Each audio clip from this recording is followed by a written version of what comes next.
Good afternoon, everybody.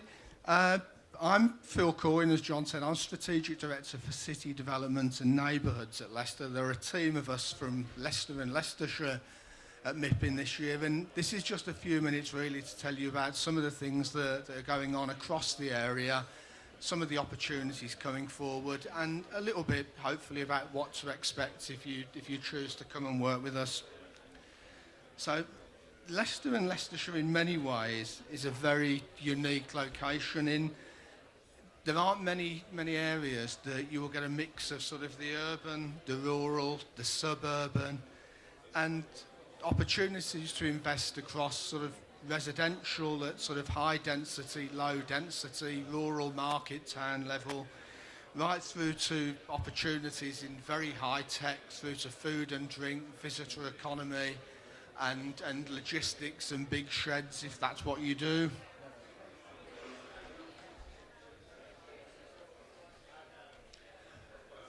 I will come on to some specifics in a few minutes, and hopefully they will speak for themselves. But I think what we'd like to come through at every level of what we're doing at MIPIM is the sort of can-do culture that we've developed across the area. And really, the level of willingness, the level of sort of wanting to work with developers, and also the very high level of political commitment that's behind all the work that we're doing, and things like site assembly and all of that, which we've very much got streamlined, and a decision-making process and a political partnership between the city and the county and the LEP. That is fairly hand in glove, and you will not see the joins in it. So some key stats there, which I won't do in detail around sort of how you get to us. Obviously the workforce one, workforce of 1 million within a 45-minute drive time is very important to us. 3 leading universities at Leicester, DMU and Loughborough with 50,000 students, but also a very strong FE offer and a very strong link between our FE sector and our employer base, which we're sort of keen to develop even further. Some more specifics here in that we are constantly trying to look at what comes next, and some of the work that we've done sort of through Midlands Connect and other initiatives with DFT and elsewhere, these are some of the infrastructure improvements that we've got coming forward over the next few years. Now, I'll pick out here the growth corridors as a particular sort of A46, A5, A42, because they will be a very, very big element of the growth agenda in both employment and residential as we move forward over the next 10 to 15 years. So that's some of our sort of planned growth locations across the area. Our strategic growth plan that we're preparing up to 2050 suggests that we probably need about another 185,000 houses. But, we're very much not coming from a standing start. At a city level, in the last 5 years, since 2012, we've been in the top 10 nationally in terms of housing delivery, delivering sort of over 1,200 a year on average. And between 2011 and 15, we delivered 7,000 units. So, we have got a track record, and we're still working hard to improve that track record. In the city centre specifically, Leicester has invested very heavily in its city centre over recent years in schemes like Jubilee Square and the Marketplace, the current New Walk scheme. And in the 10 years between 2001 and 2011, we grew the city centre population by 100%, going from just under 4,000 to just over 8,000. And our aspiration by 2031 is to get that figure up to something like 20,000. Now, there's an important element to that, because we've had big investments from employers in recent years, Hastings Direct, Mattioli Woods and IBM. But what we know is that there is a demand for Grade A office space. Now, the pieces of the jigsaw, so to speak, are very much falling into place in that the investment in our visitor economy offer, our food and drink offer has been quite heavy over recent years. The investment in the residential offer, the 1 hour journey time to London that was there a few moments ago. So we're now at the time where we've found 3 general locations in the city that we want to work with developers, and I think we'll come on in a moment to sort of show to you that we do work well with developers to assemble sites, and we think we've got the space for about 1 million square feet of new Grade A office, and actually we've got the work there that demonstrates the demand for that office. So some of the specifics. At Ashton Green, this is a 130-acre greenfield site to the north of Leicester, and this has got the space to accommodate about 3,000 new homes in the next 10 to 15 years. There is also 10 hectares of employment land on the site, and we've got plans for a new village centre, so that will bring services and commercial investment opportunities, and we will support that with school infrastructure, etc. Phase 1 is on site, that's 1,000 homes, which Morris are on site, Kia will go on site shortly.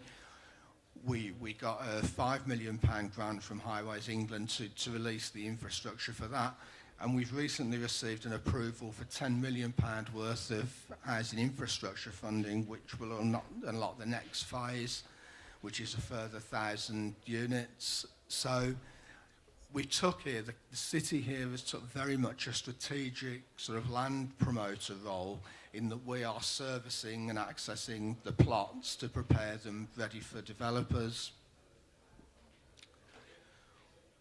Waterside is on, it's a 10-minute walk, a 10-minute walk from the middle of the city centre. Now, at Waterside, the total opportunity is in excess of 100 acres, so absolutely huge opportunity there. And that has got the scope to create 2,000 new homes and about 500,000 square foot of office. But I suppose the bit of the Waterside story that I'd like to tell you, which I hope will sort of demonstrate the sort of can-do and the have-done attitude, is that the first 20 acres of Waterside, which is enough to create 60,000 square foot of office and 400 homes, that started 2 years ago as a strategic planning document. And within 2 years of the launch of the strategic planning document, we'd actually assembled a site that had 80 different interests, and we had done 90 of those through negotiation, with the last 10% coming in a CPO that we completed sort of autumn of last year, and that will unlock the first £75 million worth of investment. And also what we've done there is through our own funding and through local growth funding, we have put together a £12 million pot, which we will use for strategic reclamation and infrastructure. And the deal is that we will sort of release that on a phased basis to our development partners. So, hopefully that's a story that will give you some confidence in the sort of level at which we're prepared to work with partners. Space Park Leicester. I think people sometimes get confused by the term space. This is really relating to all the industries that sort of revolve around emerging space technologies, Earth observation, and all that kind of activity. And there are essentially two sort of opportunities here in the Pioneer Park element of it, where the council will be going out in the next probably 2 to 3 months to procure a development partner for the first 90,000 square feet. Now, we will look at whatever sort of JV models or whatever we need to do in order to make that sort of stack up on both sides, and hopefully some huge opportunities there for really sort of high quality, high tech, top end space to sort of attract more people in those industries. The space park element, which the city is partnering with the University of Leicester on, that will provide a further 350,000 square feet. We're actually on site at the moment, putting the infrastructure in for that. And the university and ourselves will be hoping to have partners working on there sort of by the early part of 2019. The next of our enterprise zone sites, Loughborough University, this site includes a series of specialist industries, including the life science zone. As you'll see there, the scale of the development opportunity, 27 hectares to the south, development plots ready to the west, and currently on site with 19 hectares up there in the area in orange. So obviously a massive opportunity there at Loughborough. And MIRA, which I probably don't need to say very much about, it will turn you into a schoolboy again the minute you go there. It's a sort of James Bond type automotive activities, and MIRA here in their own right. But the scope for further development at MIRA, the site currently, if I can get the site will ultimately, the site will hold about 3.5 million square feet of development, and there's sort of 1.5 million of that will come forward in the release of the southern development area in the near future. I think where I would probably leave the presentation is it's not just about sort of what we're building. My job is Strategic Director for City Development and Neighbourhoods, and when I was interviewed I was asked, well, what has attracted you to the job, and I said the job title. I think that sort of surprised people a little bit, but it was actually true, because one of my big passions is to try and connect this development into the neighbourhoods that we work in and into the communities that we work in.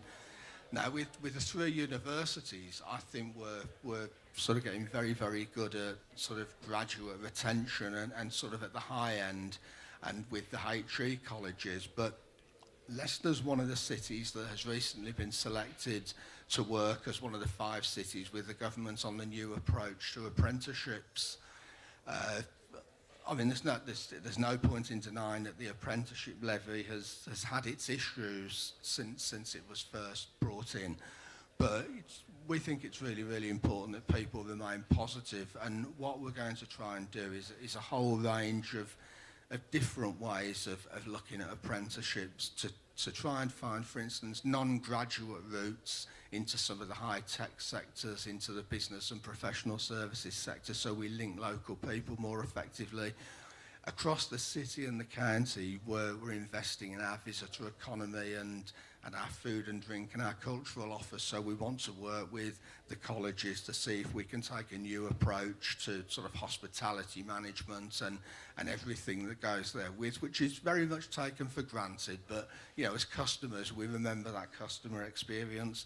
And also we want to look at sort of new approaches to construction technologies and actually start to get people ready for the inevitable and probably fast-paced move toward new technologies in construction. We see that the sort of wet trades are sort of becoming more limited sort of every year, and we really need to start to prepare new people in that sector and the people that are already there. So I'll thank you for listening. I hope that was interesting, and we look forward to seeing you, your clients, your occupiers, and anybody you care to bring in Leicester. And we're around here for the remainder of the day and most of the week if anybody wants to talk to us. Thank you.